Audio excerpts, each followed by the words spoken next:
Soda না দিয়েও বানিয়ে ফেলুন দোকানের মতো একেবারে মুচমুচে বেগুনি রেসিপি, একেবারেই সহজ পদ্ধতিতে আর একেবারে অল্প টাইমের মধ্যেই এই রকম বেগুনের মুচমুচে রেসিপি বানিয়ে ফেলতে পারবেন।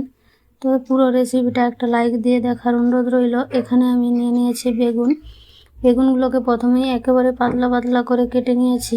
দেখতেই পাচ্ছেন কতটা পাতলা করে কেটেছি। এবার এগুলোকে আমি জলের ভিজিয়ে রেখেছিলাম যাতে কালো না হয়ে যায়।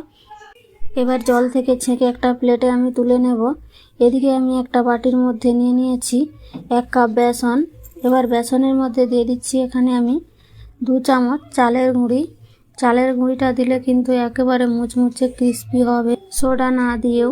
এবারে দিয়ে দিচ্ছি এর মধ্যে সামান্য পরিমাণে লবণ, দিয়ে দিচ্ছি এখানে সামান্য পরিমাণে হলুদের গুঁড়ো, আর দিয়ে দেবো এখানে সামান্য পরিমাণে লঙ্কার গুঁড়ো। তো ঝালটা আপনারা আপনাদের পরিমাণ মতো দেবেন। এবারে দিয়ে দিচ্ছি এখানে 1/2 চামচ গোটা জিরে। আপনারা চাইলে এখানে আদা রসুন বাটা ব্যবহার করতে পারেন, আমি কিন্তু আদা রসুন ব্যবহার করছি না। এবারে অল্প অল্প জল দিয়ে এটাকে আমি ব্যাটার বানিয়ে নেব। তো খুব বেশি কিন্তু পাতলা ব্যাটার হবে না, খুব একটু গাঢ় এখানে ব্যাটারের দরকার। তো অল্প অল্প জল দিয়ে এটাকে আমি একটা ব্যাটার বানিয়ে নেব। দেখতেই পাচ্ছেন আমার ব্যাটারটা বানানো হয়ে গেছে। ব্যাটারটা আমি কতটা গাঢ় রেখেছি, এই রকমই ব্যাটারটা রাখতে হবে। এবারে এটাকে আমি 5 থেকে 7 মিনিট মতো ফেটিয়ে নেব। ফেটালে কিন্তু এটা আরও পাতলা হয়ে যাবে। তো আমি 5 মিনিট মতো এটাকে ফেটিয়ে নিয়েছি। ফেটানোর পর ব্যাটারটা কিন্তু অনেকটাই পাতলা হয়ে গেছে, আর দেখতেই পাচ্ছেন কীরকম হয়েছে। একটা চামচের গায়ে কিন্তু কোটিং পড়ে গেছে। এই রকমই ব্যাটারটা বানাতে হবে। ব্যাটারটা আমার একেবারে রেডি হয়ে গেছে। আমি আর এখানে কিন্তু কোনো রকম খাবার সোডা বা কোনো কিছু ব্যবহার করব না। এবারে বেগুনের মধ্যে আমি সামান্য পরিমাণে লবণ দিয়ে এটাকে ভালো করে মেখে নেব। বেগুনের মধ্যে কিন্তু আগে থেকে লবণ মাখানো চলবে না, যখন ভাজবো তখনই কিন্তু লবণটা মাখাতে হবে। এবারে ভালো করে বেগুনের গায়ে লবণটা ভালো করে মাখিয়ে নেব। বেগুনগুলো মাখানো হয়ে গেছে। এদিকে একটা কড়া বসিয়ে দিয়ে দিয়েছি এখানে সাদা তেল।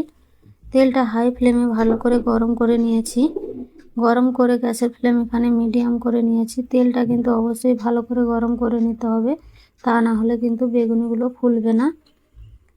এবারে একটা একটা বেগুন নিয়ে আমি এখানে ব্যাটারের মধ্যে ভালো করে এখানে ডুবিয়ে নেব।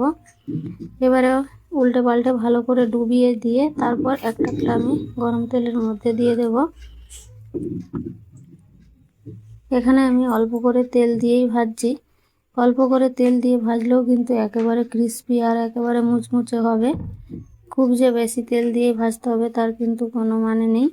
অল্প তেলেও এগুলো ভালোভাবে উল্টে পাল্টে এখানে মুচমুচে করে ভাজা হয়ে যাবে। দেখতে পাচ্ছেন আমি এখানে উল্টে দিয়েছিলাম, উল্টে পাল্টে ভালো করে লাল লাল করে ভেজে নিয়েছি। গ্যাসের ফ্লেমটা কিন্তু অবশ্যই মিডিয়াম রেখে এগুলোকে ভাজতে হবে, তা না হলে পুড়ে যাবে।